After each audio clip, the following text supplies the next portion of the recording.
On this second Sunday of Lent, we're going to hear the gospel where Jesus is transfigured before his apostles.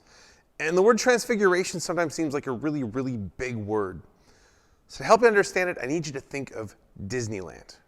When I was a kid, Disneyland was kind of this fantasy place, this place you dreamed of going someday.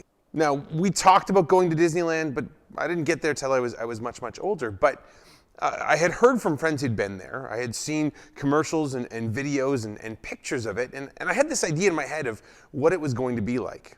Now, the truth is, when I got to Disneyland once I was about 28 years old, it was way more amazing than I had imagined it.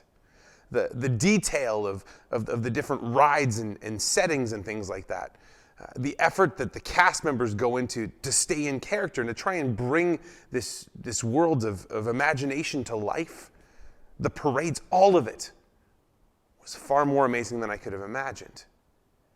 And in a lot of ways, that's precisely what happens to Peter, James, and John today as they go up the mountain with Jesus and they see him as he really is. Now, the truth is, they would have had an idea of who the Messiah was supposed to be. The Messiah was prophesied in Scripture. Who is this prophet who's going to be like Moses, but greater? What's he going to do to free Israel? How is God going to rescue his people? And all of this comes to life in Jesus, whom they had been traveling with. But even with all of that, with all of the prophecies and their own experience of Jesus, they still didn't see how great the Messiah really was.